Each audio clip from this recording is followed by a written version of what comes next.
Hare Krishna, and welcome everyone to our special session on life lessons from Ramayana. We will, and then the topic that we have chosen is chaos and order. We'll jump right into the topic. What do you mean by chaos? What do you mean by order? And how we'll pick up incidents from Ramayana where from order to chaos and chaos to order. How did Lord Ram achieve this? And we will figure out, try to learn how we what we can learn out of it, how we can benefit, how we can implement the teachings from Lord Ram's pastime, this particular pastime. So order and chaos. Let's ఒక్కడై రావడం ఒక్కడై పోవడం నడుమై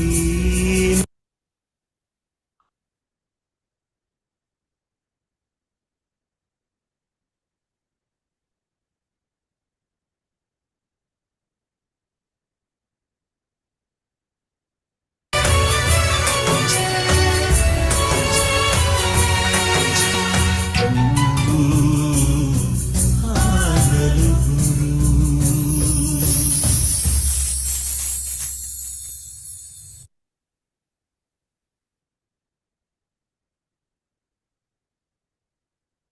हुए bridge के railing के दूसरी ओर जा गिरी और दूसरी लड़की को पता भी नहीं चला। यहाँ तक कि हादसा होने के बाद भी उसके समझ में कुछ नहीं आया कि उसकी दोस्त कहाँ गई। दोस्तों, रोड पर चलते वक्त मोबाइल का इस्तेमाल ना करें, सावधान so रहे। బంధము ఆ నలుగురు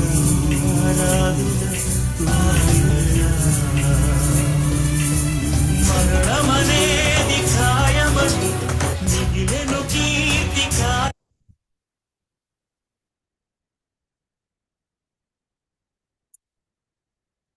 what we just saw, what we just witnessed is an example of everything seems to be in order. Suddenly chaos emerges. Suddenly, we've seen these people jump getting into chaotic situations within a blink of an eye. कितना समय लगता है eyes blink करने को, but in the blink of an eye, from order, apparent order, to a complete chaos. They all of them went into. So let's try to understand, what do you mean by order and what do you mean by chaos, and how do we experience both of them constantly into our life, in our life. So order versus chaos. So when things are under our control, we experience order in our life. In the simple definition of order is when we feel broadly, largely, things are in our control.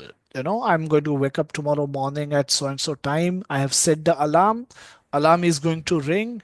I'm going to wake up. I'm going to do exercise. I'm going to do this. I have a breakfast. I'll go to office. I will do this. I will do that. I have planned 2 weeks later, I have planned for a vacation. We have done the advance booking, we have done the flight booking, we have done the car booking, we have done the hotel booking.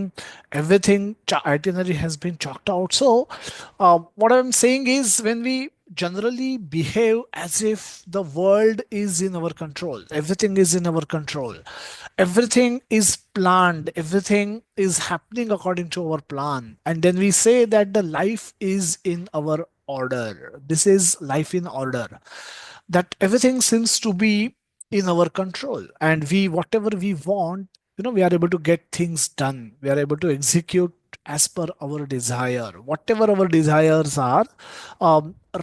Reasonably, we are able to exercise good control over them, over our execution, on the control over the execution of those desires, and things seems to happen according to our plan. Well, our health is good. We exercise and our health is good. We work hard, and our finances are good, and we invest in our relationship and our relationships are good. Our assets are good.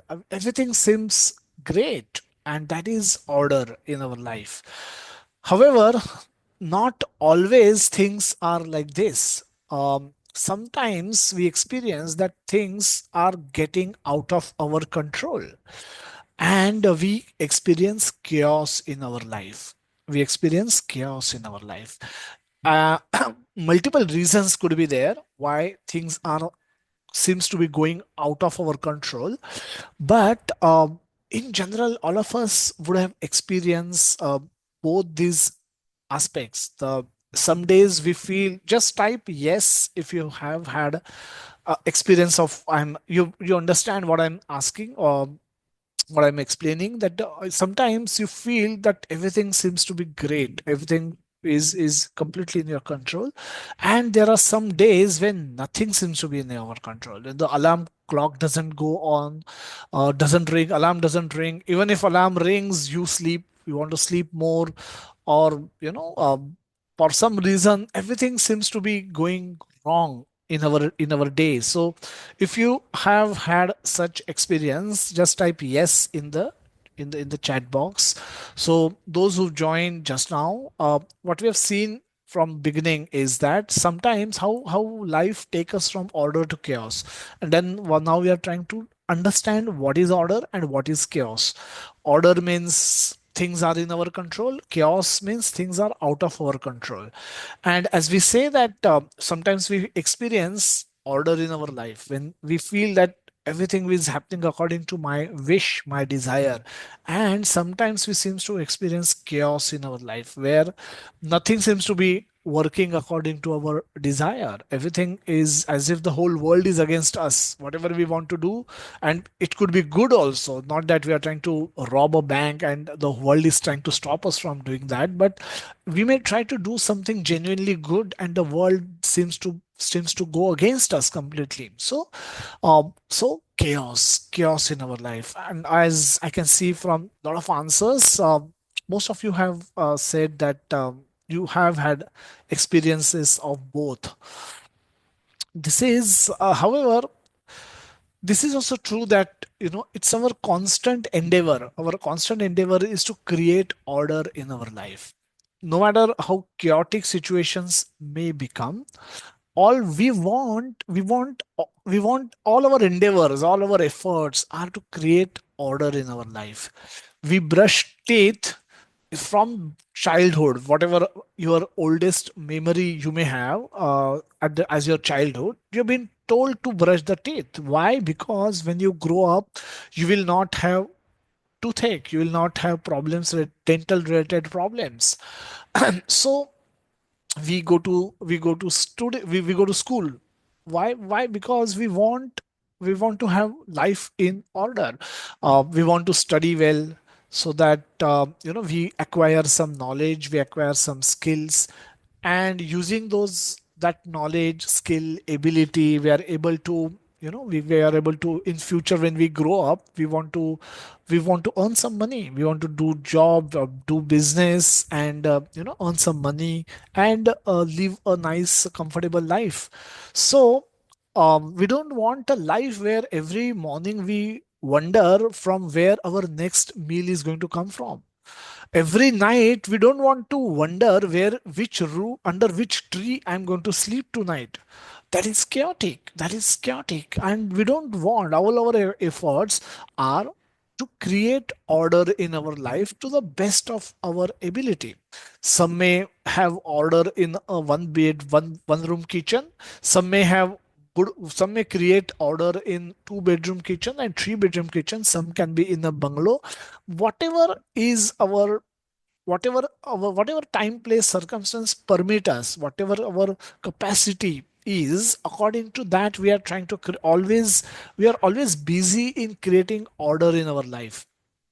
So we go to office or we go to college, depending on who we are, and or we are sitting in a meeting or in the classroom. Now we sit there with reasonable assurance that the person sitting next to us is not going to slap us next moment. Because if we have that doubt, we will not to be looking at the at the teacher, we'll be looking at people who are sitting next to us, that when are they going to slap, when are they going to slap me. But when we sit in the classroom, when we sit in the meeting, we have reasonable assurance, we have reasonable certainty that that's not going to happen, and therefore we are able to focus on what's going on in the meeting or in the classroom. So this assurance is required. This assurance is required for us to live peacefully and work purposefully in life. If we want order in our life, we want some kind of order in our life. uh, the chaos will destroy our peace. Chaos will definitely destroy our peace, and too much time, energy, effort is lost in doing firefighting, what we call it. Because if we end up going into a chaos, we have to set things right, we have to do things, and will not be able to really work purposefully. If you if as a child, if you every morning you are searching for food every morning and evening, you will have no time to go to school and create a purposeful life. So all your effort, energy is getting invested in searching for food. So when will you go to school, when will you study, when will you work on creating your or creating order in your future? You practically have no time left. So living peacefully and working purposefully, to do these two things, we need some kind of assurance in our life, some kind of a order in our life. If it is too much chaotic, we'll not be able to do both these things. So another example can be, while I'm giving this class, the electricity may go off any moment.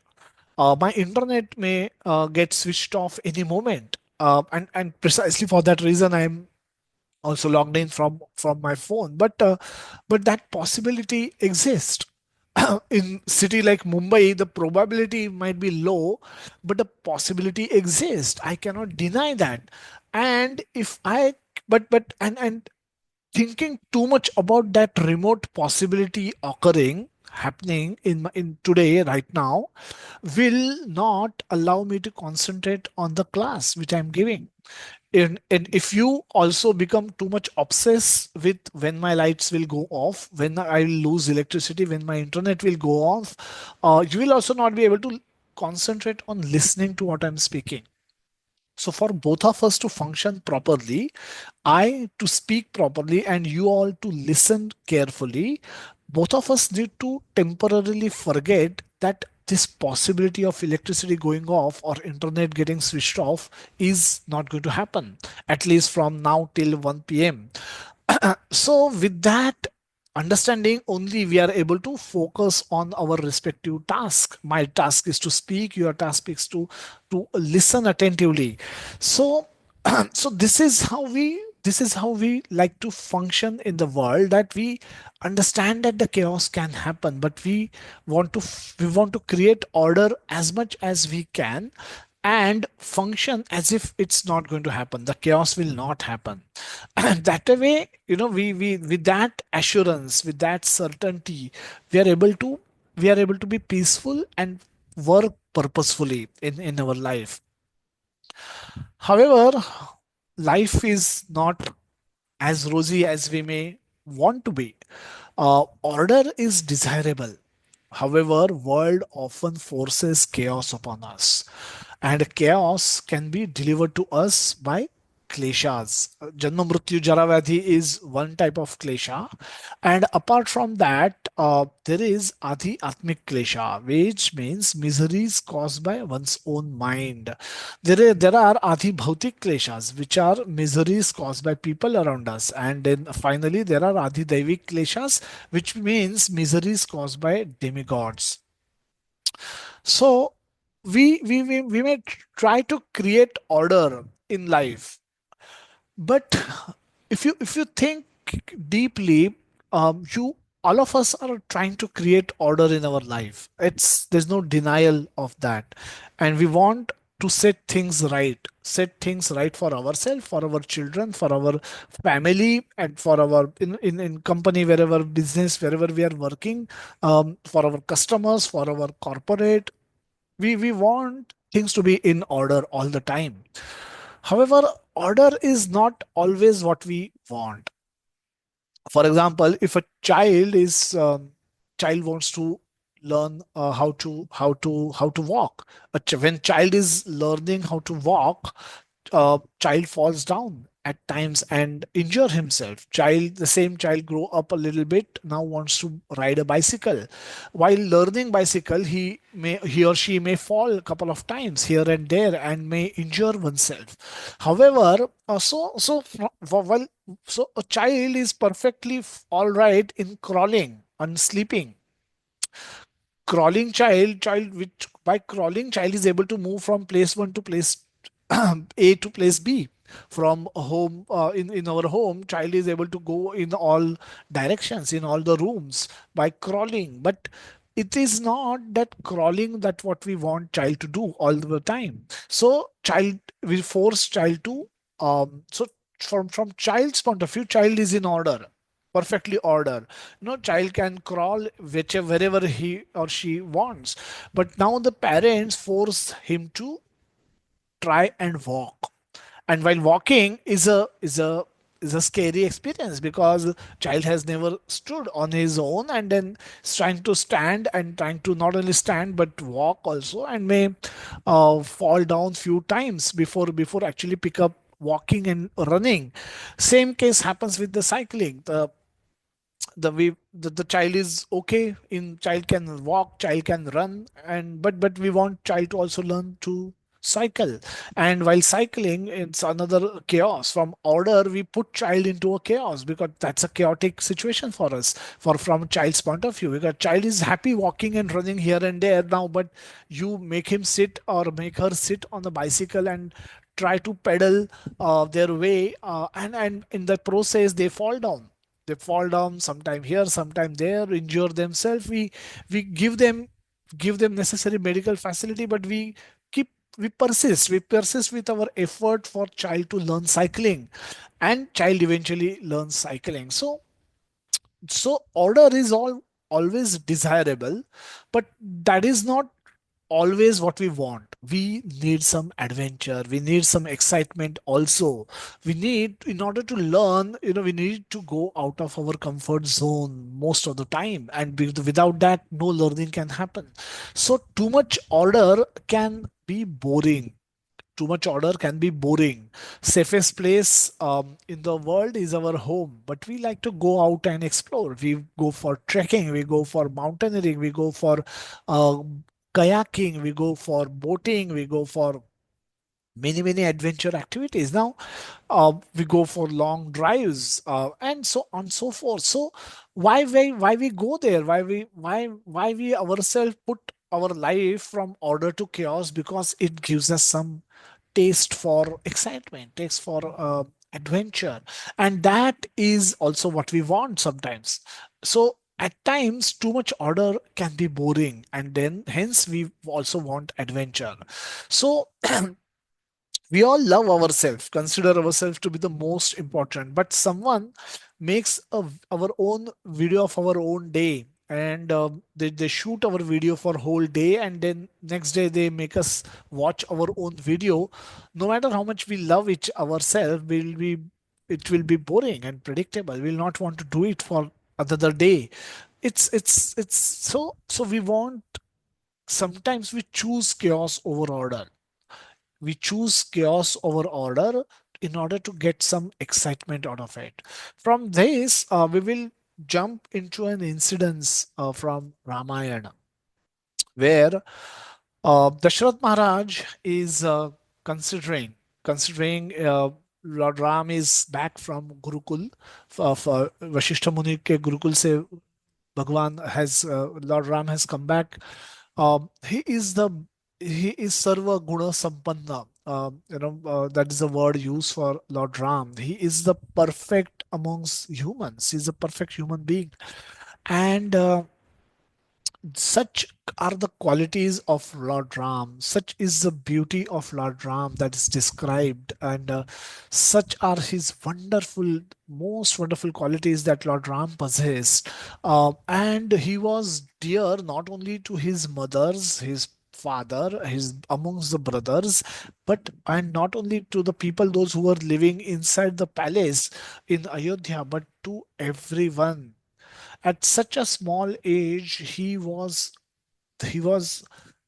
dearmost object in the entire Ayodhya for the entire Ayodhya vasis, and seeing his great glory, great qualities, Dashath Maharaj was wondering that he should announce Ram to succeed him on the throne. And he, as he was getting old, he wanted to see Ram become king of Ayodhya.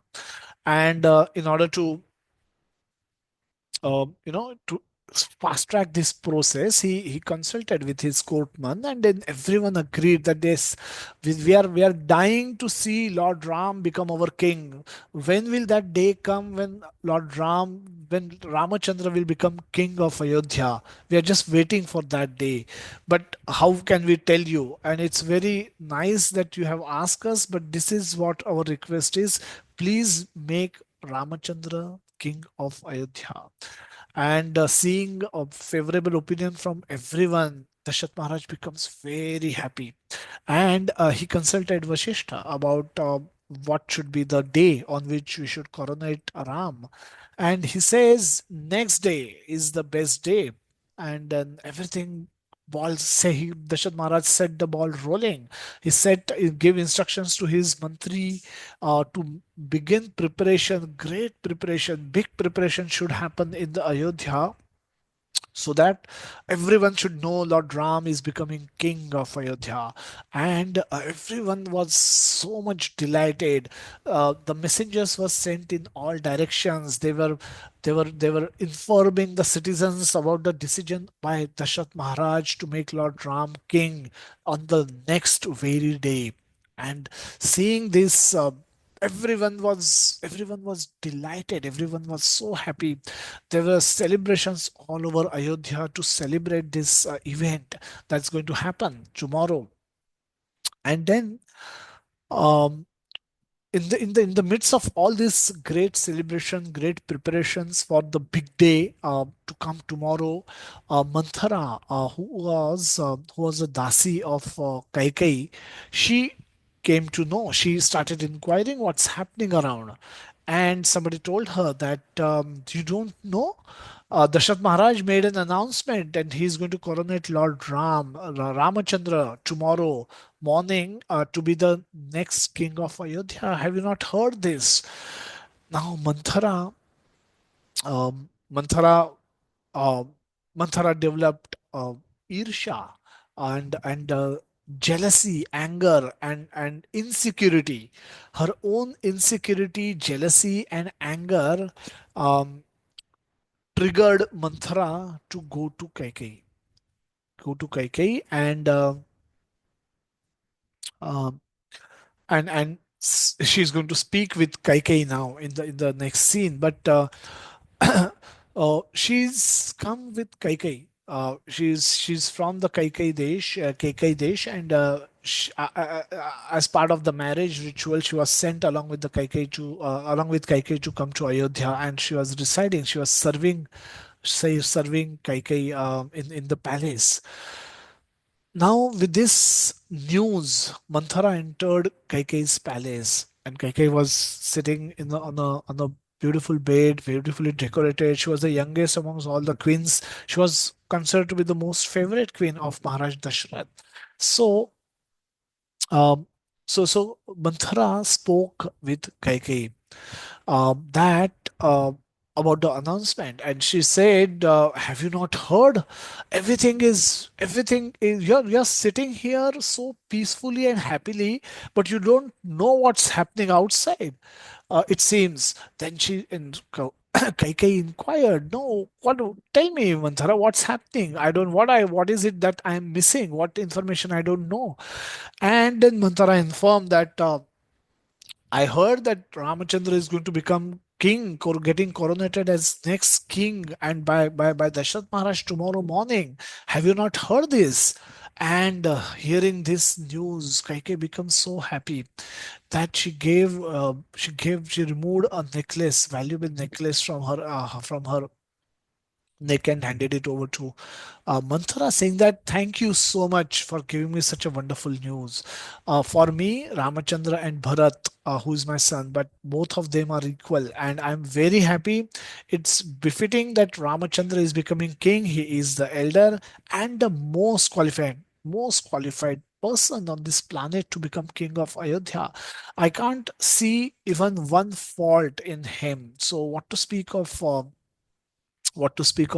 any disqualification from becoming king. So I'm very happy with this news.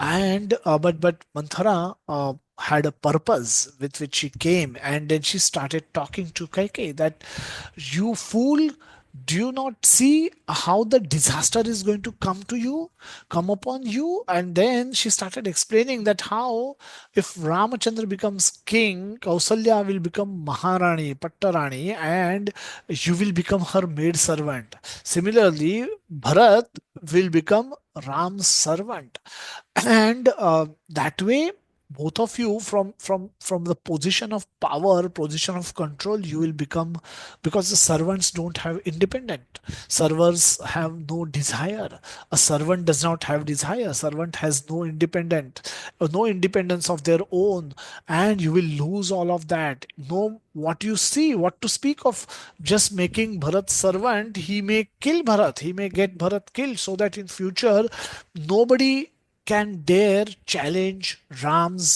um, Ram's kingdom.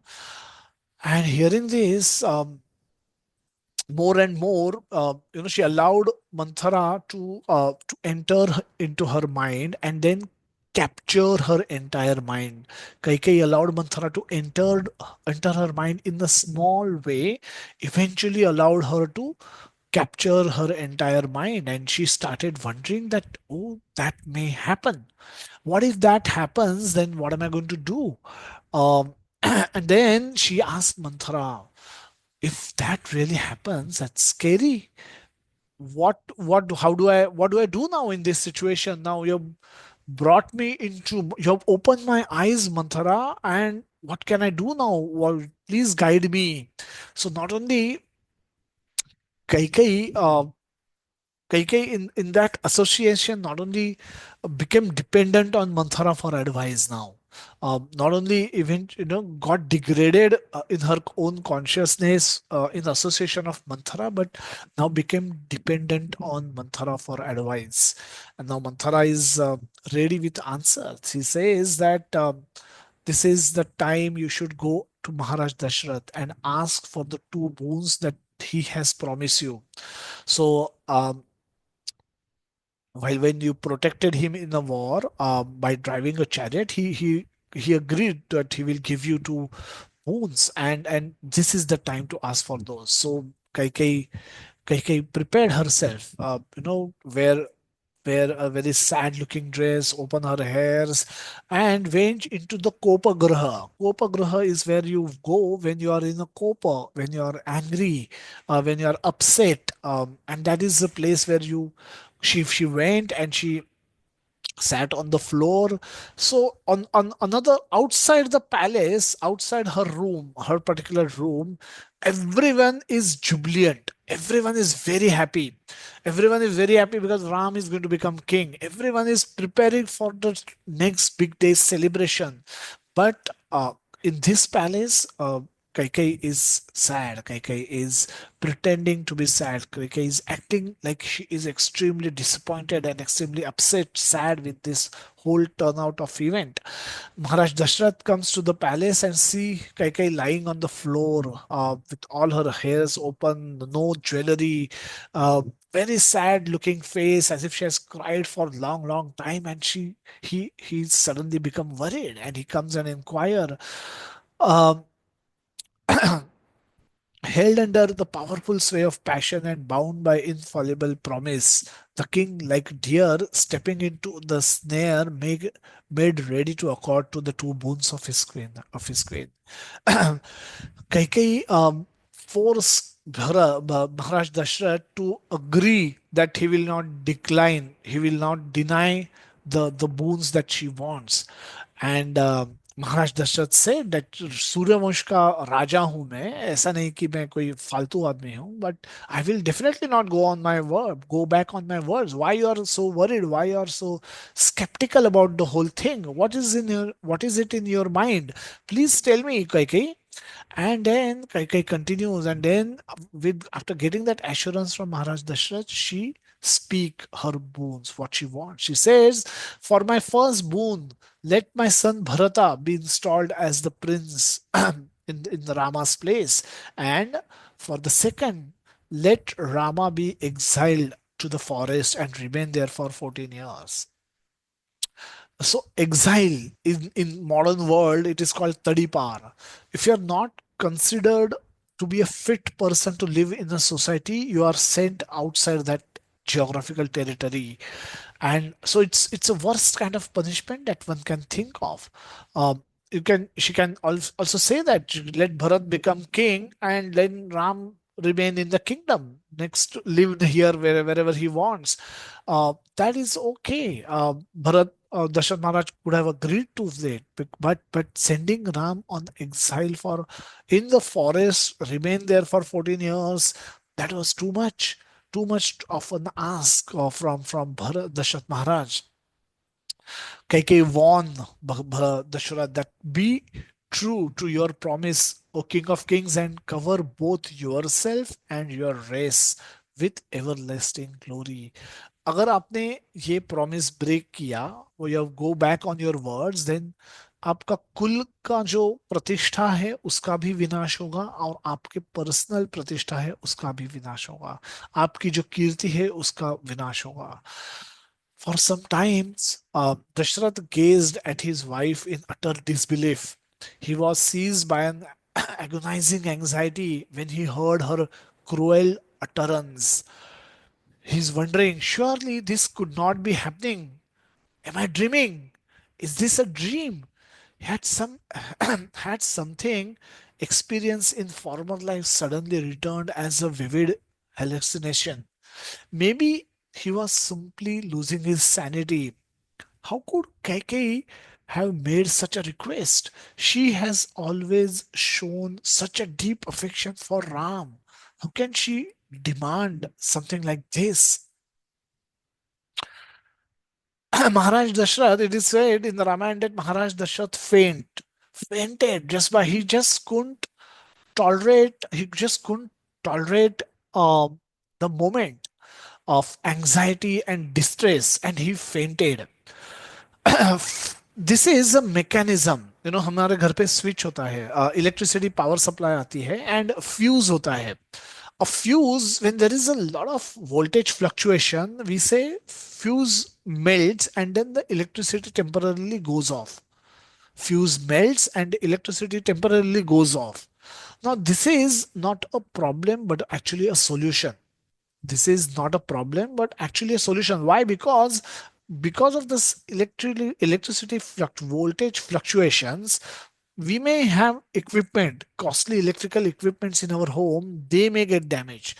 Every equipment is supposed to work at a particular voltage, and is suddenly more or too less voltage is flowing into that instrument, can actually destroy or make that particular instrument malfunction very easily. So in order to protect the electrical equipments in the home, a fuse is installed in the meter box, which prevent from excessive electricity supply going into those equipments. Similarly, in our body, our mind actually can help us when the when the when the agony or the misery is too much. A mind actually has ability to switch itself off for the temporary moment, and then if you fall unconscious, you can fall unconscious in that moment. This help you from this helps you in exactly the same way, just like a fuse help protect our equipment. This falling unconscious help us actually protect our other bodily organs and bodily function. So uh, we nowadays, I think, a lot of us, we don't experience this kind of incidents from happening, because in today's modern time, the love itself has become very shallow. We don't love really anybody else other than our own self, and therefore, even if something happens, some sad incidences happen, we feel bad, but nobody nowadays fall unconscious out of misery. But Maharaj Dashrath, you in the Ramayana, this incidents, uh, this description keep occurring again and again. That people feel unconscious. People feel Maharaj Dashrath eventually left his body. He said when he heard that Ram is not going to come back again ever in Ayodhya, he said, "What's the use of me living, maintaining this body? I'll just give up my body." And then he gave up his body in that agony, in that pain, in that misery. So, uh, so that's what happens. So an invitation was sent on the same night, calling Lord Ram to come to the palace of Darshat Maharaj. Immediately somebody left, and a messenger was sent to call Lord Ram into Darshat Maharaj's palace. And Lord Ram was with his wife Sita Devi. Um, and the moment he gets this message, he immediately comes to the palace of his father.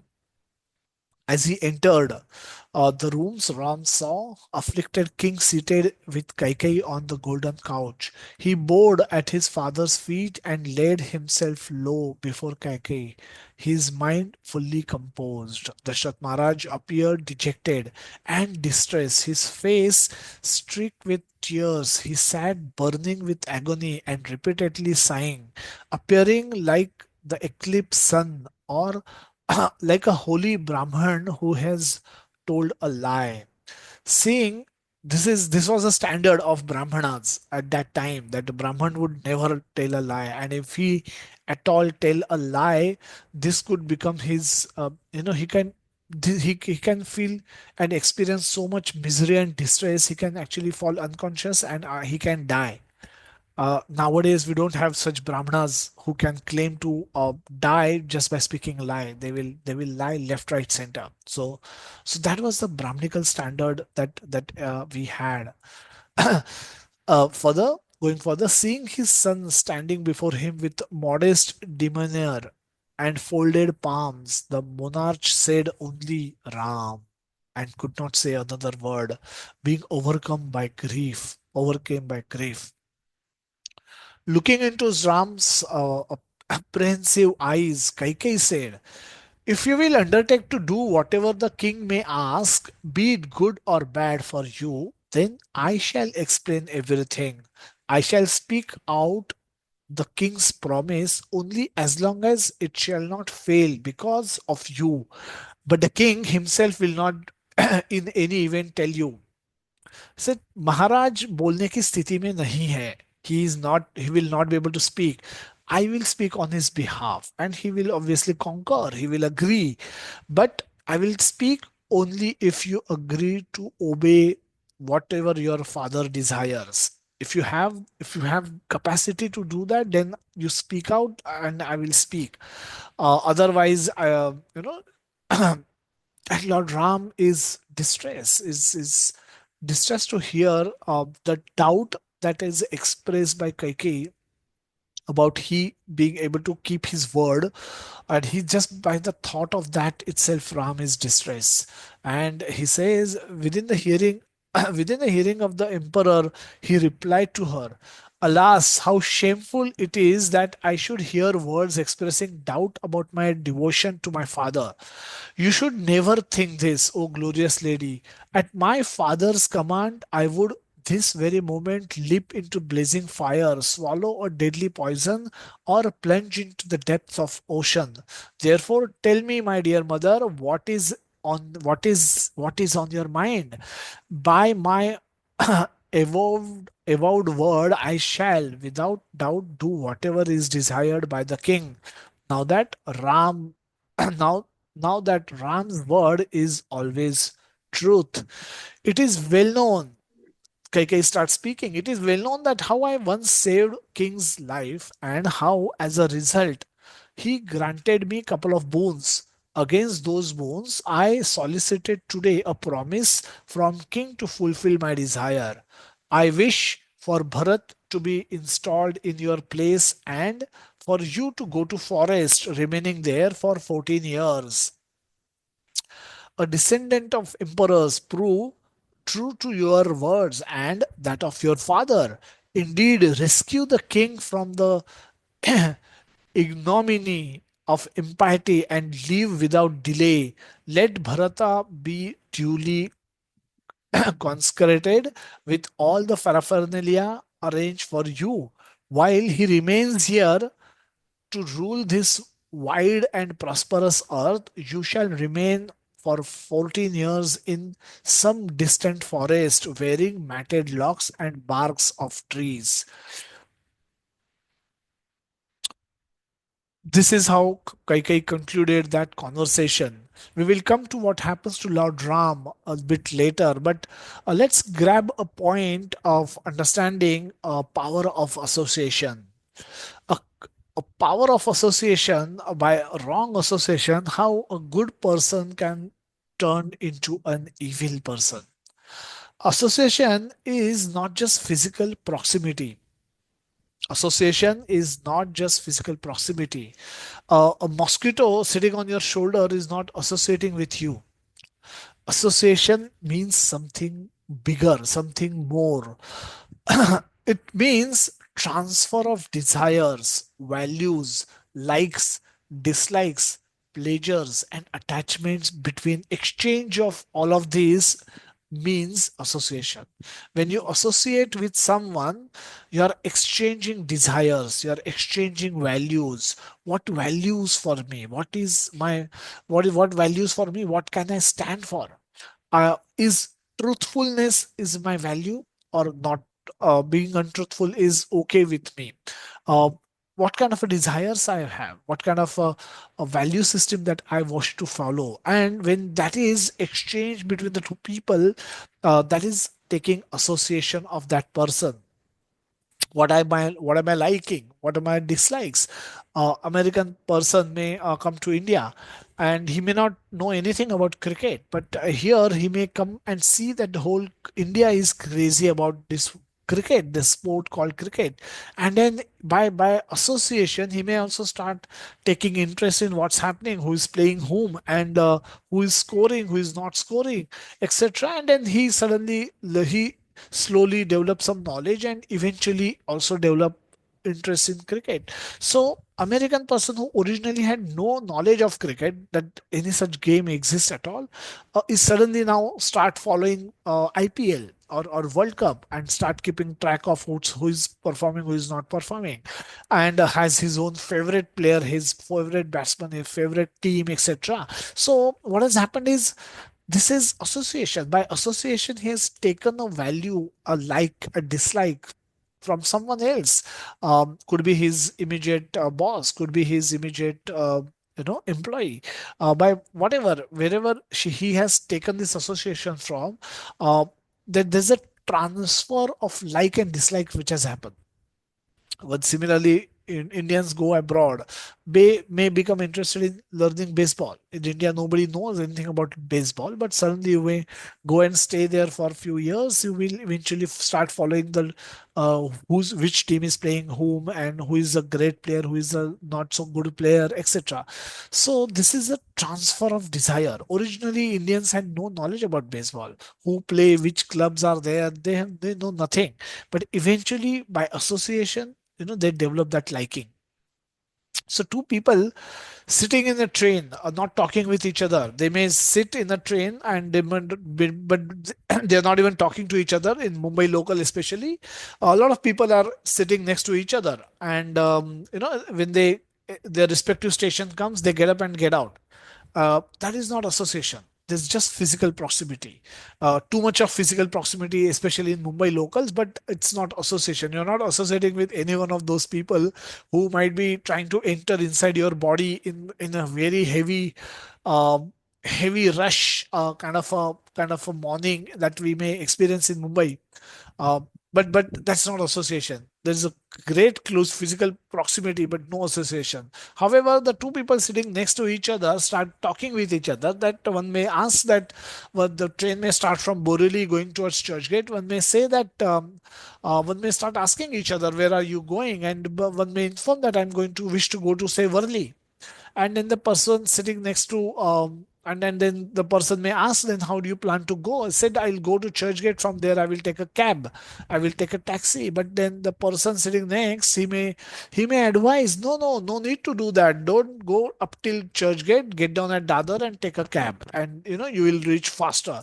And then the other person actually agrees that, okay, yeah, that seems great, and thank you so much for giving me this information, and actually gets down at Dadar and goes out. So it is just not, it's not just discussion that has happened. It's a it's a the advice has been taken, and that action has been performed based on that advice. So this is an example of association. Beyond physical proximity, association shape and affects our decisions, our actions. Power of association: linear and triangular desires. We may develop desires because of our association. A cigarette may not look like a pastry. A pastry, cake, or a biscuit, or a cookie, or rasgulla, or a halwa may look very attractive. A cigarette, contrast, does not really look attractive. Uh, just by looking at cigarette, you will not develop any desire. But by looking at halwa, plate full of halwa, or looking at a pastry, you may develop a desire to eat it. However, if you if you're an association of people who explain who smoke cigarettes, eventually will catch that association, that same desire. So what is happening is, you originally have no desire, but eventually, because of your association, a desire may be triggered.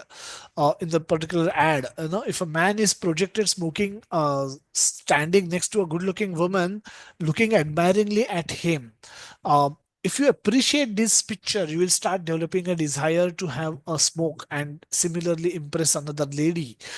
So this is desire is created by association. This desire is created if you associate too much with this advertise. Also, a desire will get created in you. So there is Krishna, there is us, and then there are they, the other people.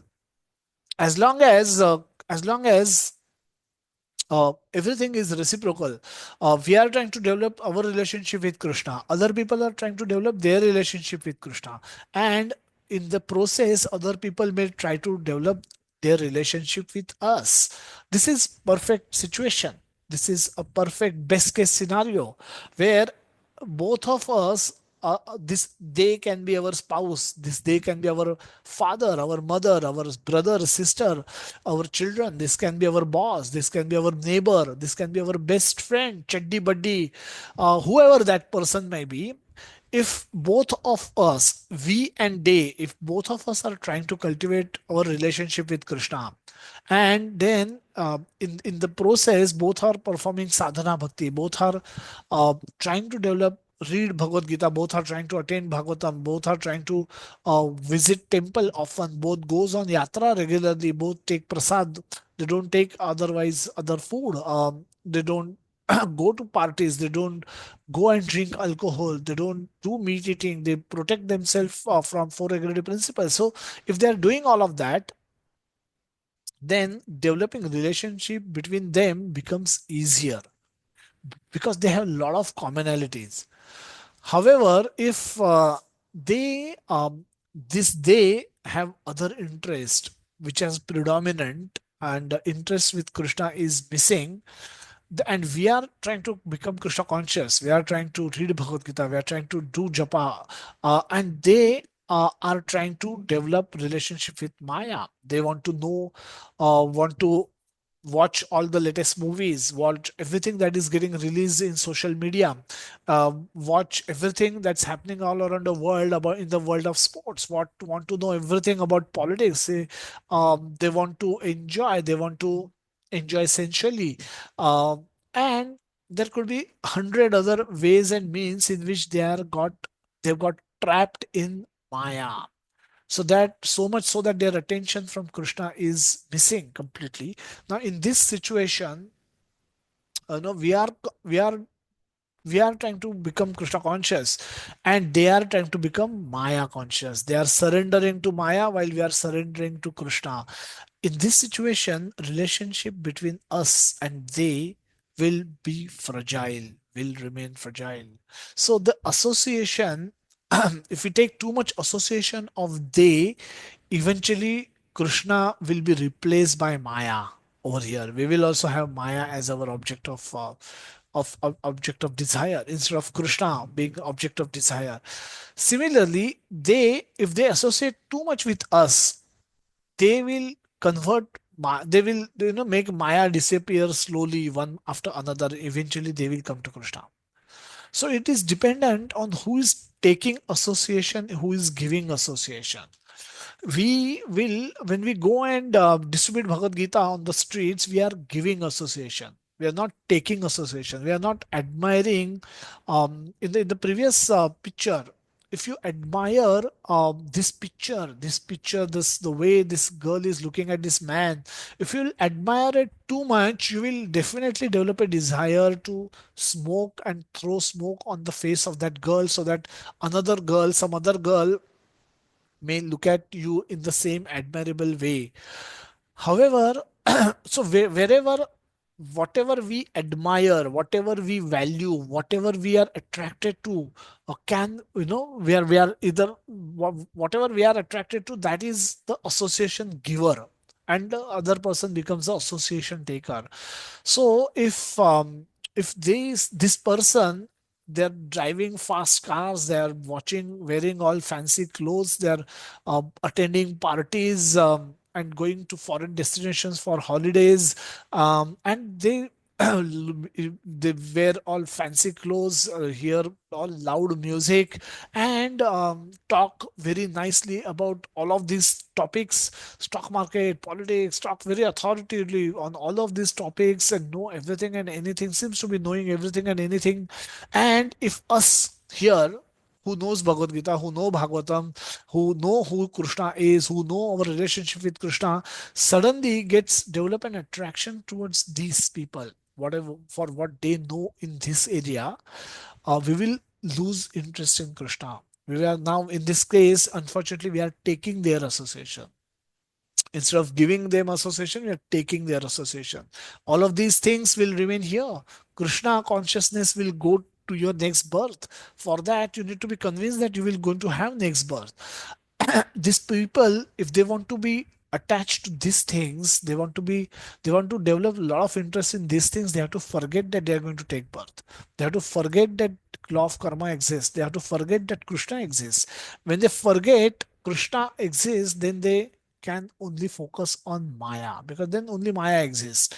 So that's how Matah Smritim Jnanam Apohanam Cha. Krishna says in 15 chapter, 15 verse of Bhagavad Gita that I need forgetfulness also. So they need to forget about Krishna so that they can focus on Maya. And we need to forget about Maya so that we can focus on Krishna. Depends on who get attracted to whom. Dependent on that, we are either taking association or we are giving association.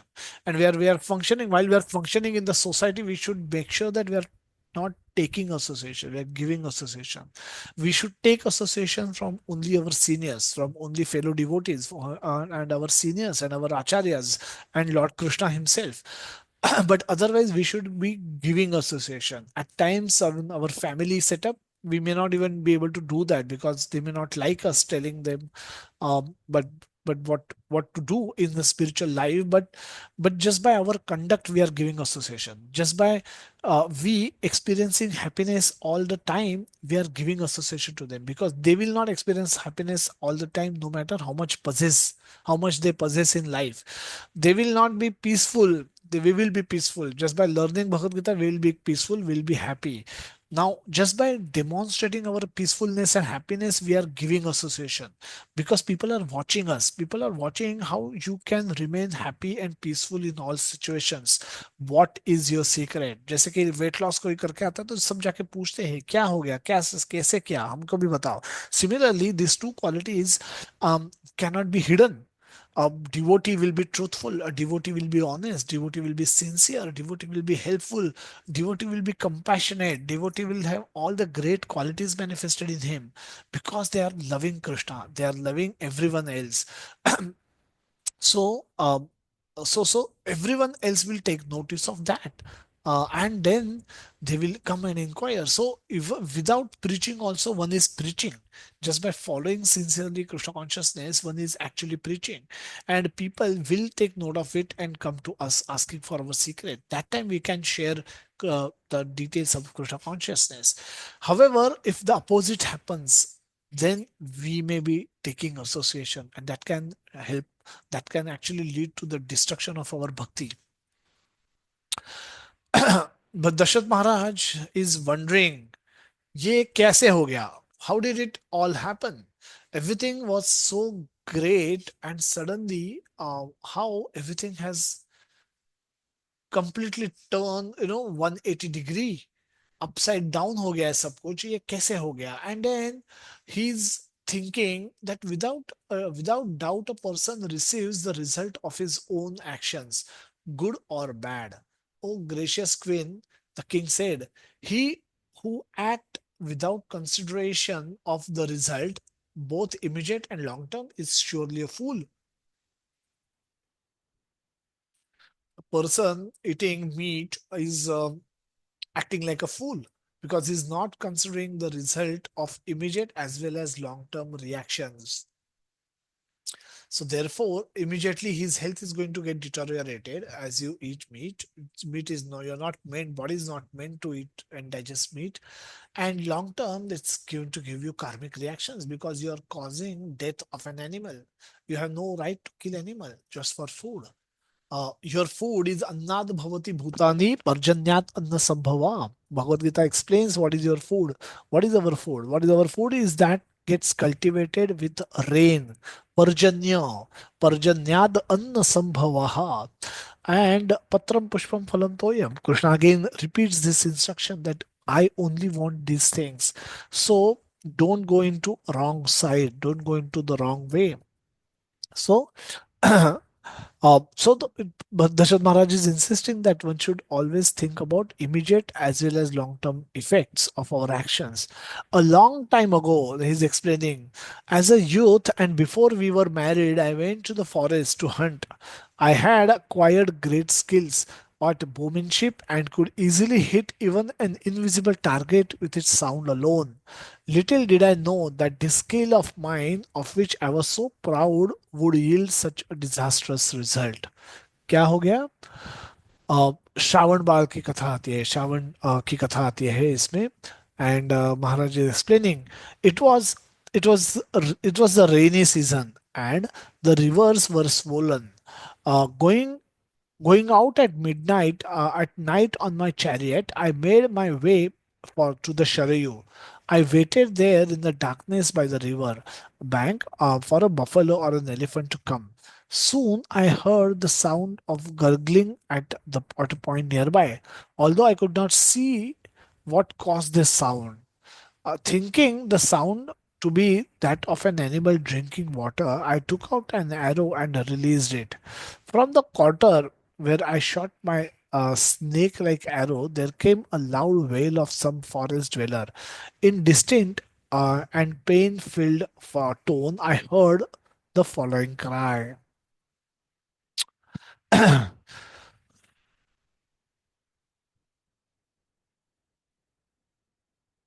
So what's happening? Basically, Shravan was there. Uh, Shravan was carrying his parents on a pilgrimage, and so he made his parents sit at one place. He was carrying them in a on his shoulder, and but they were all tired. So he made his parents sit at a place, and then he went came to Sharayu to fill water. So he'll fill his glass with water, and while he was trying to fill water into his flask, that made the sound that Dashath Maharaj heard. And hearing the sound, he sent the arrow. He sent the arrow which hits Shravan Kumar, and then he dies. He dies on the spot. At that time, the sage said to me, in order to release you from the terrible sin of killing an insect, which can drag even the gods down to the hell, I shall pronounce upon you a painful curse. Just as I am dying now in the agony of separating from my son, so in the future shall you die in grief of separation from your son. What's happening? The Dashath Maharaj took the body of Shravan Kumar and take it to the place where his parents, old blind parents, were sitting. Um, uh, this hearing the footsteps, they understand that it's not Shravan. They inquired with Dashath Maharaj what happened to their son, and then he very ashamedly, very in a very sorrow mood, he explains the whole incidents what had happened, and he begged for their forgiveness. And now the both parents were overtaken by grief and misery of losing their son suddenly. uh, he was there with them for a moment. For a moment he stepped away for filling water, and that very moment he was killed by the arrow which came from Dashath Maharaj's bow. And both parents were extremely distressed, extremely sad. In that mood they spoke that, just like how we are now, we have been separated by the by your arrow, we have been separated now from our son. Now we cannot hold our body and soul together anymore. We will give up our body now. But just like how I am dying in the separation, in the viraha of my own son, you will also die in the same way. Dashrath Maharaj heard with folded hands this curse, and found solace in the curse that he received, and accepted situation as will of destiny. Again, we'll come back to this topic, but Dashrath Maharaj accepted this as a will of destiny. He absorbed himself in the remembrance of Ram. Um, now the Dashath Maharaj is remembering this incidents when Ram has left him. Ram has left him, and everyone is now speaking that Ram has left for the forest already. He's not going to come back. He's already wearing dress that of a mendicant. His matted hairs. He's not looking like a Rajputra at all. He's just wearing bare clothes which are worn by the people in the jungle, and not even walking with shoes. He's just going around in the forest, just like a wandering mendicant, a wandering rishi. So, and Bharat is now going to come back. Bharat was at his mama's place, Nana's place. So from there, he's going to come back soon. And once Bharat is back, we will coronate Bharat as the next king. And when Bharat becomes king, a lot of people started saying that Ram will not come back also, come back ever to the Ayodhya, ever to Ayodhya. Why? Because now Bharat is king. He is elder son. He is the eldest son, and uh, just to see how Bharat is ruling, he's not going to come back. And so, if at all he completes the 14 years, he will definitely not come back to take this Jhutha Rajya from Bharat. So, a lot of people started talking that Ram may never ever return to Ayodhya. When Dashath Maharaj heard this, then he couldn't control. It's beyond his uh, misery. The misery knew no end, and in that miserable condition, he gave up. He gave up his life. Similar incidents took place when Nanda Baba had to go and drop Krishna Balram at Mathura, and on return, Yashoda Maya actually asked him that. How did you not left your body? How could you tolerate the separation from Krishna? Why you're not crying also, why you're not even crying, that in the separation from Krishna. And Maharaj says that yes, I'm thinking, why am I not being able to cry, and how hard hearted I have become, because Dashath Maharaj couldn't tolerate his separation from Lord Ram, and only he is a worthy father. I'm nobody. I'm such a useless soul. Not I can't even cry in separation of Krishna. What to speak of giving up my body? I'm still trying to look very healthy, trying to be happy in this world. So Nanda Baba says that the glories of Dashath Maharaj are uncompared, are incomparable. Very, very glorious character that Dashath Maharaj had, and he that's why he is worthy of becoming Lord's father in the pastime. So Maharaj absorbed himself in the remembrance of Lord Ramachandra, and gave up his body in pain and separation, and ascended to the highest abode in the supreme lover.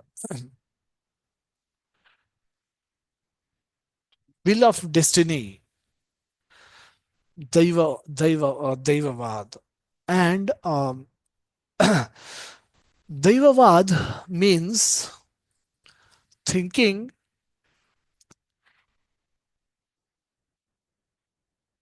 Daivavad means thinking and believing that nothing is in our control. Daivavad means thinking, believing, and acting um, as if there is nothing in our control. On the opposite, Karmavad means everything is in our control. Daivavad, if you take example of a pendulum, then Daivavad is one extreme and Karmavad is another extreme. Daivavad is one extreme, Karmavad is another extreme.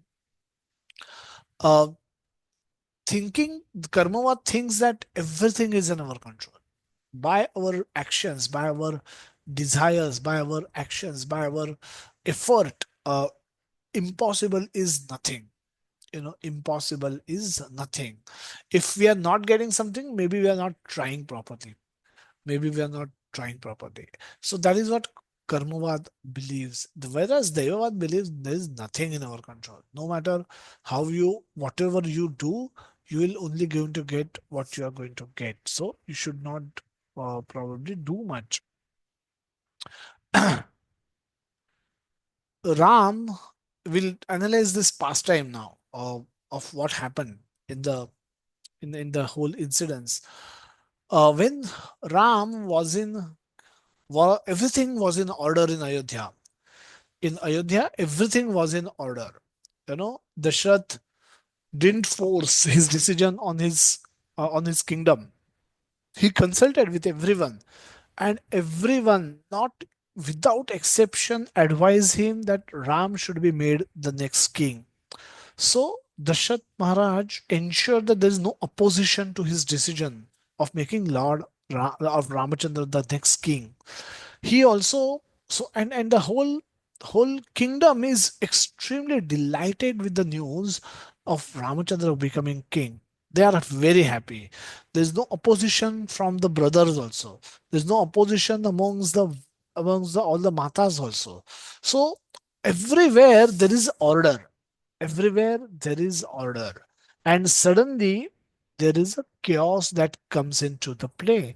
At the night or tomorrow morning, the coronation has to happen, and the night before, uh, that chaos emerges through the conversation of Manthara and Kaikai.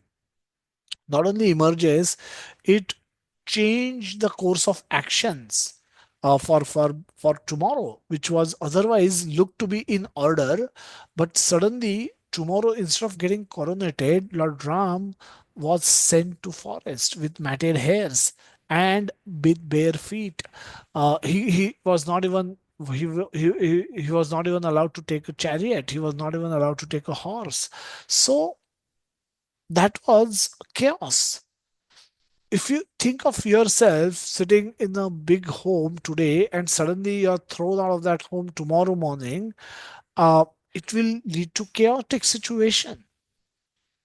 And one may one may wonder what's happening. Everything up till now, I have not done anything wrong. None of them can say that I've done anything wrong. Lord Ram has can definitely say that what wrong he has done, to become subject matter of this painful situation. Why is he in this painful situation at all? He has done nothing wrong. He has not been he was not rude and arrogant to his parents, even to Kaikai. He was extremely loving to his all his mother, and all the mothers also, they used to love Ram more than their own son. So Lord Ram is everyone is actually wondering why up till now everything was seems to be in order, everything was seeming to be in order, and suddenly everything has turned into chaos. Suddenly everything has turned into a chaos. Lakshman, when Lord Ram agrees, accept the desire of his father, and agrees to go to the forest, to keep father's word. Whereas on the other side, Lakshman is outraged and expresses his desire to fight with anyone who stops Ram from becoming king. He says, only cowards accept injustice as destiny. Heroes fight against injustice. Now, this very sounds to be a very heroic statement. कि cowards accept injustice as destiny. Hero fight against injustice. Now, uh, that's what we will all want, our heroes to do in the movie. But Lord Ram is duty centered, hence accepted the follow the desire of his father. As a son, he has a duty, uh, and that duty was higher than his own personal aspiration of becoming king, or his duty towards his his spouse, to give her comfort of his of life. But he had a higher duty and then the lower duty, and to keep word of his father, to protect the reputation of his dynasty, he considered that to be the higher priority than just taking care of Sita. So he requested Sita to stay back in the palace while he can go to the forest for 14 years, and she refuses. She says, wherever you are, I will be there, and no matter what is my situation. So Sita agrees. Sita Ram decided to take Sita with him. Then Lakshman also says that wherever you are, I cannot live in separation of you, O Lord Ram, my brother. And then Lakshman also agrees to finally come with Ram. And all three of them actually depart for forest at that very moment, without any hesitation, without any without any doubt. Lord Ram didn't accepted advice from Lakshman to fight. He says, I will, if need be, I will even kill my father if he comes in between you becoming king. I want you to become king, nobody else. And so two three things. One is, Lakshman could have also had an opportunity to become king. If not Ram, maybe I will become king. But that's not his mood. His mood is that of a servant, and he says, I want to serve you. And if possible, in if possible in the kingdom, or if possible, if not here, then in the forest, whichever way, but I want to serve you. And Lord Ram's, from his point of view, he is, for no fault of his, he's been asked to accept this banishment to forest for 14 years as a punishment, and he's accepting it as a will of destiny. He's simply duty centered. He's saying, I will do what my duty is in this current situation, and listening to the king's instruction is a higher duty than listening to my brother, than listening to my father, than listening to my spouse and brother. This is a higher instruction. So we'll always have this dilemma that sometimes we may want to do our duty, but we may have multiple duties in front of us, and we should know really which one to pick in every situation. For example, a soldier may have duty to take care of his father, a old ailing father in his old age. However, the soldier also has a responsibility of taking care of the border area by patrolling there. And while he's at the border or patrolling for the country, he is not available to his father. But between the two, he chooses border for the country to be the higher uh, duty. And because of that higher duty, he is actually glorified. If he's glorified not only by his own parents but also by the society at large. So we should understand that duties can also be at multiple level. It's not flat. Ram seems to be advocating Daivavad, but that is not true. Ram is accepting that okay, will of destiny. It is a will of destiny for me to go to forest. So I will accept because for no fault of mine I have been punished today. I have been punished. I have been asked to go to forest as a punishment for no fault of mine, and that uh, if it is if it is not for no fault of mine, I've been asked to go to forest, and that is not possible without having the without having it to be the this is the only explanation. I have done nothing wrong. I have done nothing wrong to my mother. I have done nothing wrong to my father. Not done and anything wrong to anyone. However, but despite of that, I've been given this choice, which means it has come upon me by the will of destiny. So Ram seems to be advocating Daivavad, but that's not true. Why? Because when later Mother Sita was kidnapped, the same Lord Ram didn't say that if it is destiny of Sita to get kidnapped by Ravan, so be it. I will do nothing.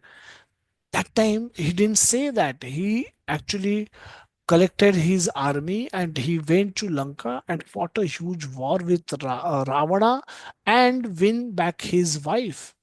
So he's not advocating Devavad. He's not advocating Devavad. Devavad advocation can be very bad. I mean, a child cries at the middle of the night, and a mother may think that okay, child is trying to burn his karmic reactions. Child is crying because child is in pain, and pain is there. Why? Because you had fruits of bad actions done in the previous life. Those are accruing because of which you are getting pain, and because of that pain you are crying. So it's good for the child because child is burning his past karma. Mother doesn't think like that. Nobody should think like that. Mother should think, what is my duty in the current situation? Child may be suffering, child may be in pain because of whatever is the explanation for that. But as a mother, I have certain duty, and I have my duty, and I must do my duty no matter why the child is suffering, no matter the fact that why child is suffering, irrespective of that, I should do my duty. So Lord Ram did his duty in both the situations. In the first situation, he did his duty as a son of his father, who's such a reputed dynasty whom he belonged to. No one has ever gone back on their words. So that's why Ramachandra accepted the desire of his father to be the final verdict, and then he went to forest for 14 years and lived there like a mendicant. However, when the second situation arose, he didn't say that it's Daiva of Sita that is causing the trouble. He collected army, went to Lanka, fought war, and win back his wife. Saying everything is destined is wrong, and it's a subject of irresponsibility. It's like showing irresponsibility towards of the doer. It's a irresponsible behavior That saying that everything is destined. However, saying everything is in our hand is also wrong, because when we see situations are beyond, often situations are always beyond our control. The reality lies in between. The reality is neither at this extreme nor at this extreme, not Daivavad nor Karmavad, but somewhere in between. How much is in our control and how much is beyond on our uh, depends on the timeless circumstances. That is when the dharma comes in. Ram dharma means we do our duty. We do our duty with responsibility, no matter what the situation we find ourselves into. Duty has to be done. The question has to be asked, what is my duty? And if there are multiple duties, what is my higher duty? Just like a soldier asks a question, what is my duty? Both are my duties. Take care of my old father and go and protect the border and in the hilly area. And so both are my duties. Now, which is the higher duty? My going and protecting my country is a higher duty, because I can try and protect one father, but there are so many other fathers are there inside my country which will be in danger if I refuse to go to border and protect them. So my higher when there are two duties, and if one should have intelligence to choose the higher duty. One should be intelligent enough to know which one is higher, which one is lower. So dharma means we do our duty responsibly, no matter what the situation we find ourselves into. That doing your duty uh, responsibly, and no matter what the situation we find ourselves into. The karma plus daiva plus kala is equal to phala. So karma, the farmer must sow the seed by plowing the land. That karma has to be done. Then rains will come. Rains will come on its own time and in the right quantity. For a phala or the harvest to get produced and being made available to the farmer. So there is a the karma has to first happen, then comes the role of a daiva, and then comes the overall effect of phala. In due course of time the phala is received. Take two incidences from Mahabharata to illustrate this particular point, and then we'll go to our last slide. Dhritarashtra and Vidur incidents, where Dhritarashtra was constantly advised by Vidura to avoid war. Avoid war. And so at many places, Vidur Niti is considered to be a very intelligent talk, accepted by many, by everyone, as the right advice that he was giving to a king. A king has a duty to protect his kingdom, not to unnecessarily cause harm. And as a father, he has a duty to protect his children, not to cause unnecessary harm. However, Dhritarashtra failed in both these duties, as a father as well as a king. As a father, he was unable to tell Duryodhan not to be so much egoistic. He couldn't prevent Duryodhan from cheating in the gambling match. He couldn't prevented Duryodhan from when they were calling Draupadi a prostitute, a whore, or and then later on tried insulting her by bringing her into the field assembly, by dragging her by her hairs into the assembly area where everyone was sitting and present in such a miserable way, and then trying to disrobe her. Everything happened in front of the Dhritarashtra, and he was blind. He was blind mentally. He was physically blind, and spiritually also he was blind. And hence he couldn't distinguish right and wrong.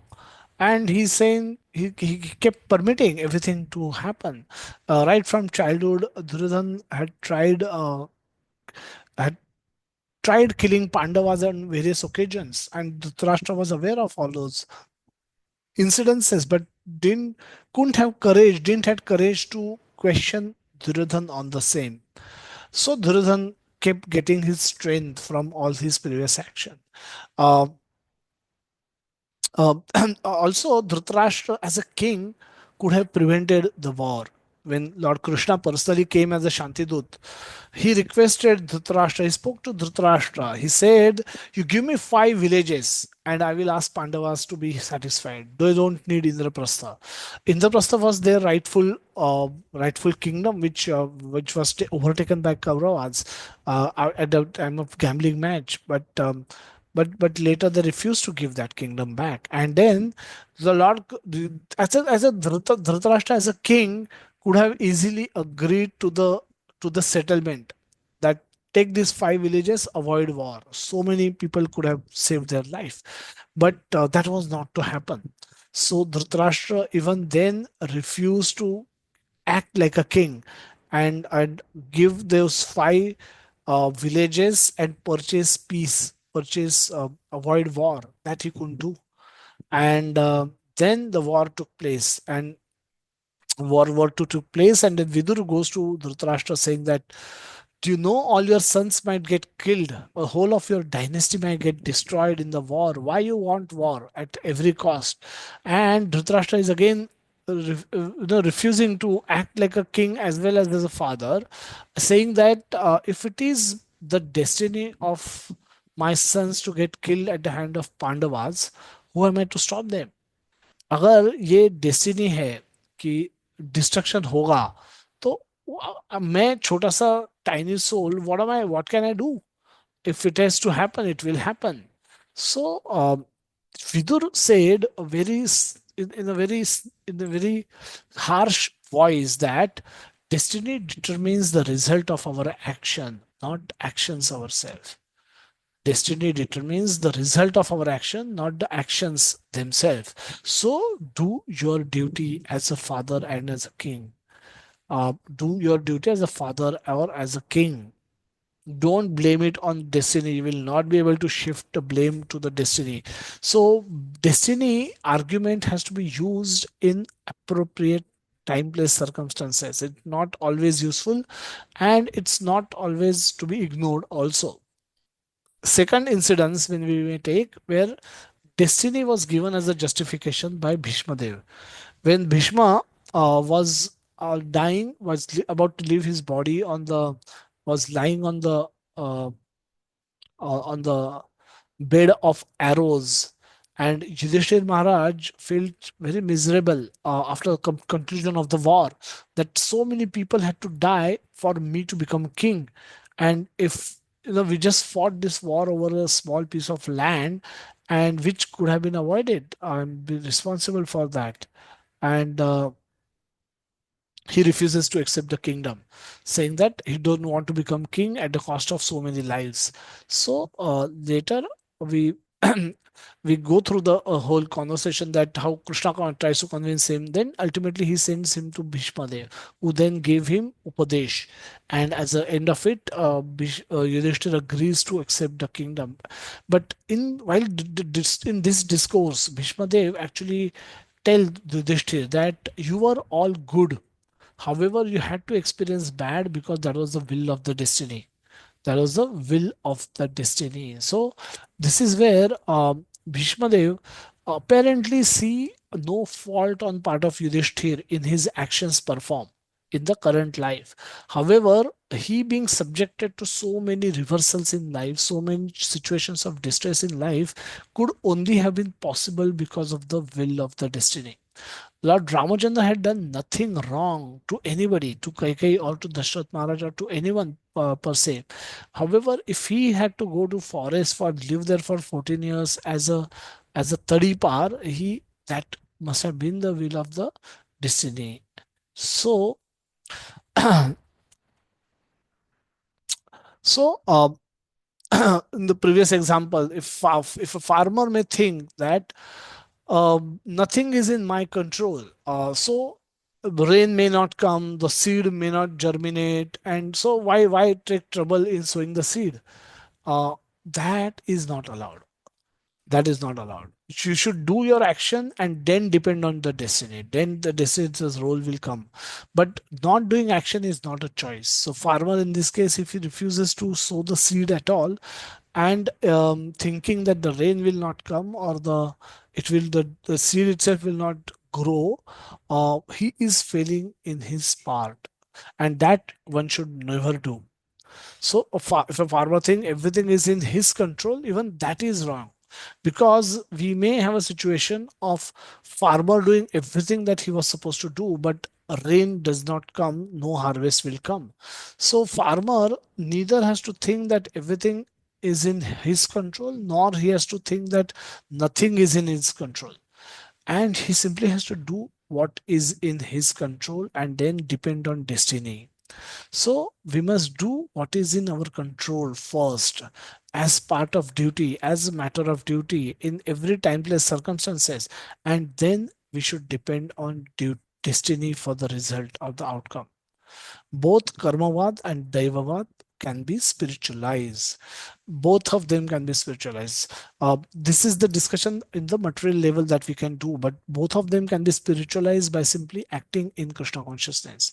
When we act for Krishna consciousness, act under Krishna consciousness, it is I like going to a mall and shopping on behalf of the owner of the mall. So so you don't incur karma because you are now directly working under the owner of this whole place building, and you are shopping it for offering it to him, so you don't have any personal motive as well. So in that case you are allowed to take whatever you want from the store without any price. So but if you take something for personal consumption, you have to pay. So in this way we understand that uh,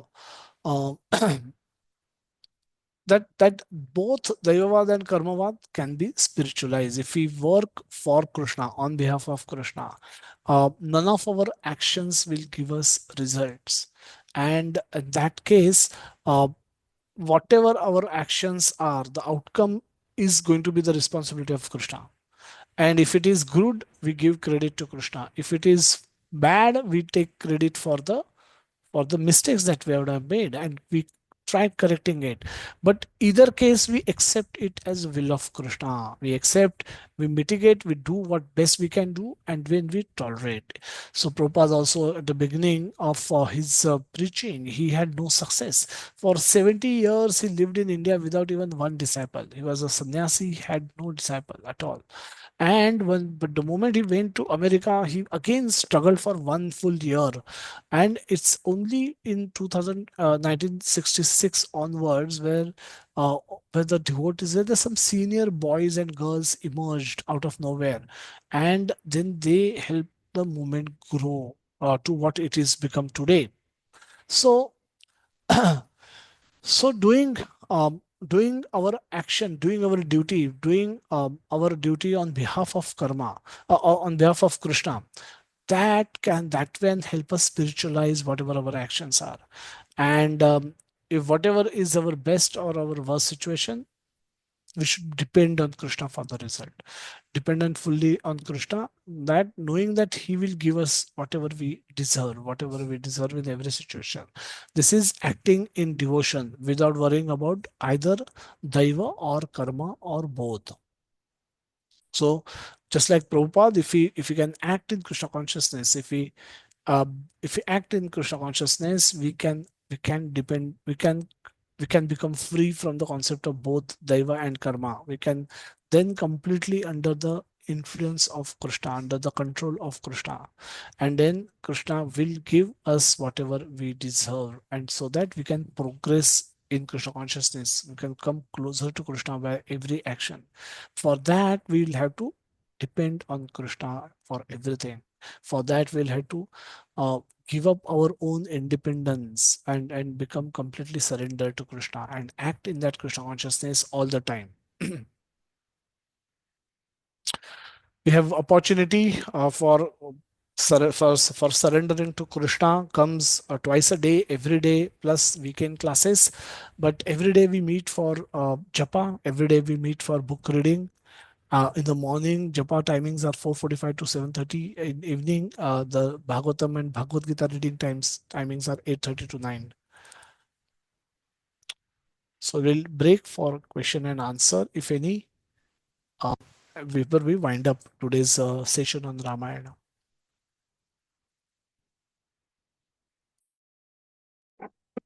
Hare Krishna, Prabhuji. Can you hear me, Prabhuji? Yes, Prabhuji. Please go ahead. Uh, yes, Prabhuji. Thank you so much for such a beautiful discourse on the Ramayana. I had just one question with regard to, destiny and actions, which you explained so nicely.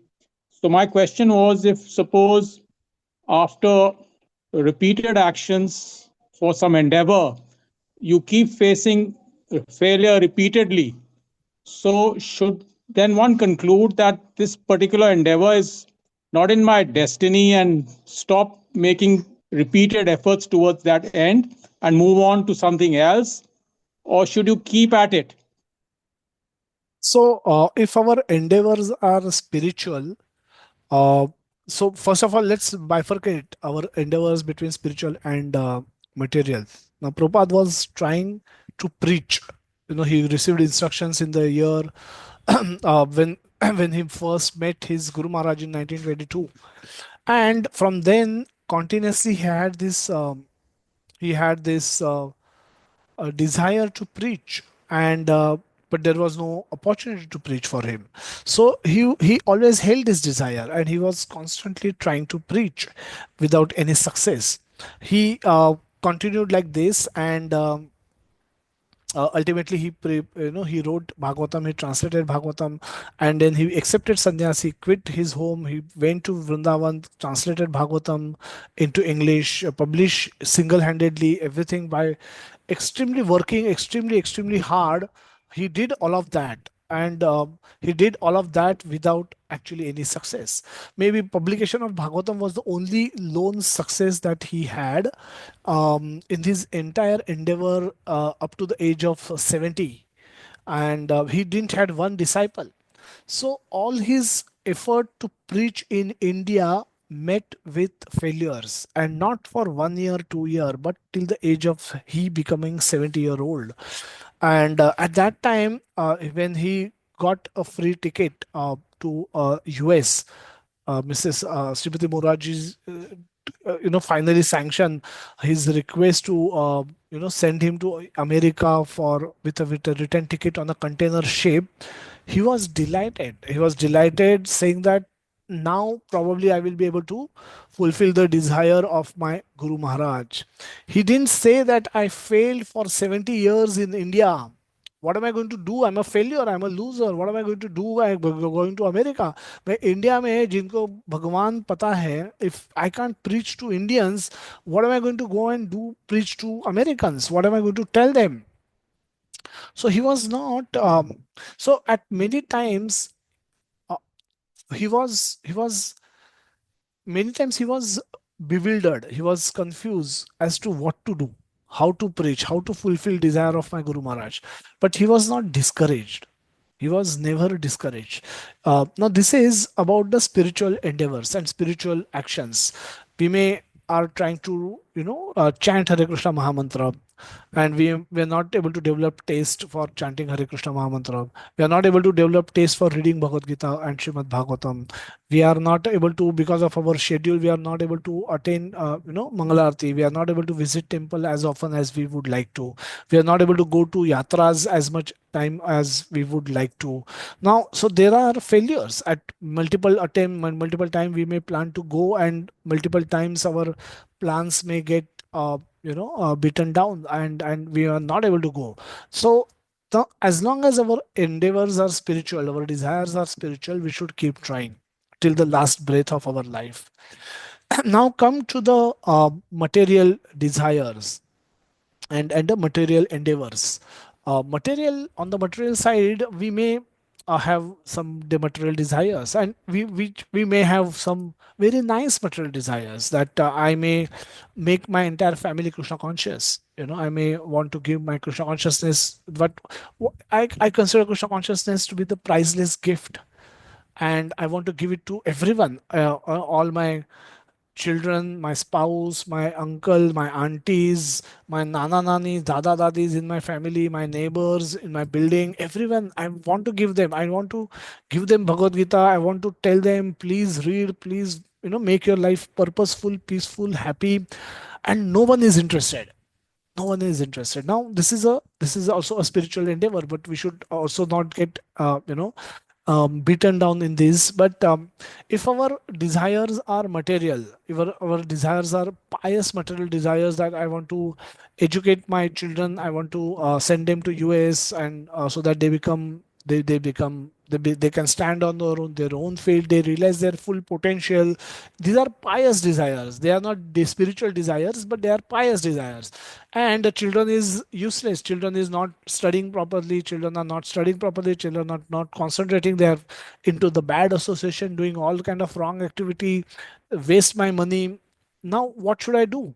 All my good intentions, all actions done by good intentions are also going bad. So this is where this is an example of I having a pious, it's not spiritual, but it's a good desire. Every parent will want their children to go become self-sufficient, study well, be of some use to the society.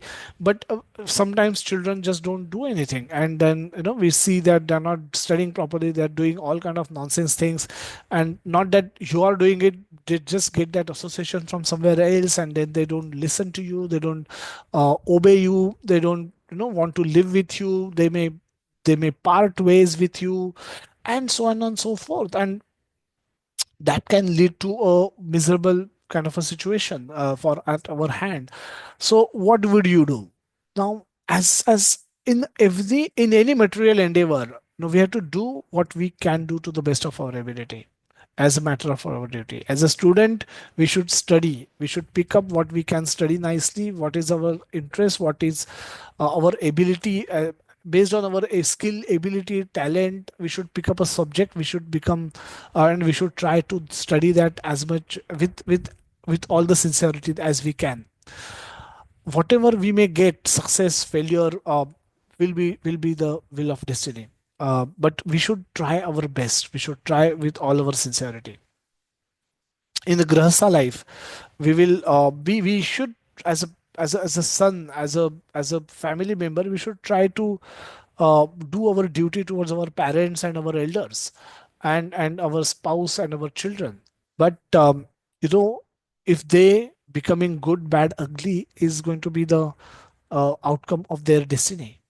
But you have to do your part, we have to do our part, and after having given them our best care possible, if they turn out to be wrong, on the wrong side, that's because that's outside our control anyway.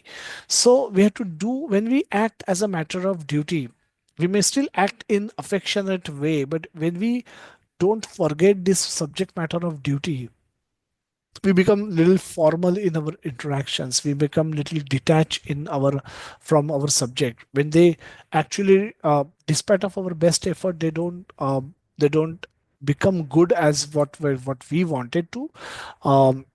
um, we are able to distance ourselves from the outcome, and so that we don't get affected by the outcome. At times, we Krishna, we may desire mango, and Krishna may give us apple. Is apple bad? I don't know. Is mango, why having a desire for mango is wrong? I don't know. Uh, if Krishna has given us apple, we should accept apple. We should accept apple and move on. So at times, we get caught in this jargon of as to what we really want, and should we really compromise. And we should understand that at a material level, everything is a compromise. We are growing old by every day, it's a compromise we are accepting. Not that we want, we are growing old, and so everything is a compromise. So one should not mind taking apple instead of, even though I had a desire for a mango for now. Future, we may again desire for mango, and we may get mango, we never know. Similarly, in business, um, in our financial side, in our relationship side, in our health side, we may desire for moon, but we may not get that. Whatever we may get, then we should be happy with that, but it shouldn't stop us from trying our best for whatever we want. So let's so this way I will summarize that for spiritual endeavors, uh, as long as we are under guidance, performing spiritual activities, and even if there is no success, we should keep doing those for the rest of our life till the last breath. On the material side, there will be compromises that we will have to do. The whole world is filled with compromise. It's dukhalaya ashashvatam. It's called dukhalaya ashashvatam for right reasons. It is dukhalaya ashashvatam. So we will not get always whatever we want.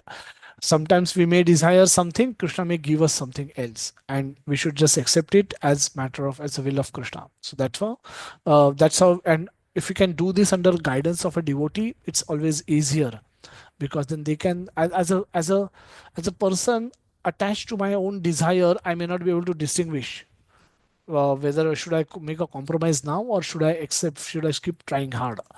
But as a devotee who is looking at our life from a distance, they will be able to guide us in a better way. So that's why we always recommend devotee association. We should have devotees in our life with whom we should speak with them regularly. We should discuss all our problems, material problems, spiritual problems, and seek their guidance. So that way we are always kept on the right track. Thank you so much, Raji, for a wonderful question. Hare Krishna. Thank you so much, Prabhuji. Such a wonderful explanation. Thank you so much. Yeah, thank you. Let's go through the chat box to see if there are any other questions.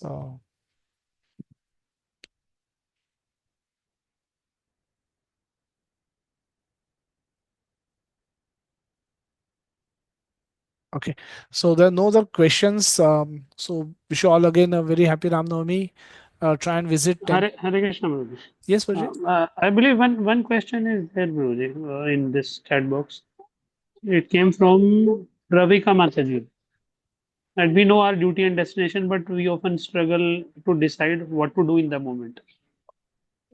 I don't know whether that is a question or Mataji has just Yeah, written. so Yes, so hopefully, Pravika Mataji, I think we spoke elaborately on the topic with the previous answer. Hopefully, that could have given you insights into how you can think through this particular comment. But if you have any other question or any if you want further discuss this, you feel free to reach out to me on the phone number. I'm just typing. Yeah. So I've just given my number. If you are present in the call, you can send me a message. We can have a discussion, or I can respond by way of a reply on the WhatsApp. So this is a WhatsApp number. You can send me another question. Hopefully that will be that will I would have probably attempted to answer that. Yeah. Thank you, Matani. So, if no other question, I think let's conclude today's session. Wish you all a very happy Ram Navami. Try and visit temple wherever possible, and try and chant as much as you can. Chant and read Ramayana, read beautiful other pastimes of Lord Ram today, and remain submerged in the remembrance of Lord Ram during the entire day and for rest of our life. So with this, let's conclude today's session. Jai Shri Ram, Srila Prabhupada ki Jai, Jagannath Baldev Subhadra Mai ki Jai, Srila Prabhupada ki Jai, Nitai Gaur Premanande, Hari Bol, Hari Bol, Hari Bol, Hari Bol, Hare Krishna to everyone. Thank you so much. Hare Krishna Prabhuji. Prabhuji, Dandavat Dandavat Pranam. Hare Pranam. Krishna Thank you. Prabhuji, Dandavat Pranam. Thank you. Thank you Hare for this Krishna, wonderful. Prabhuji, Dandavat Pranam. Hare Krishna, Hare Krishna, Prabhuji. Hare Dandavat Krishna Pranam. Prabhuji, Dandavat Pranam. Thank you, Prabhuji. Thank you, Hare Prabhuji. Thank you.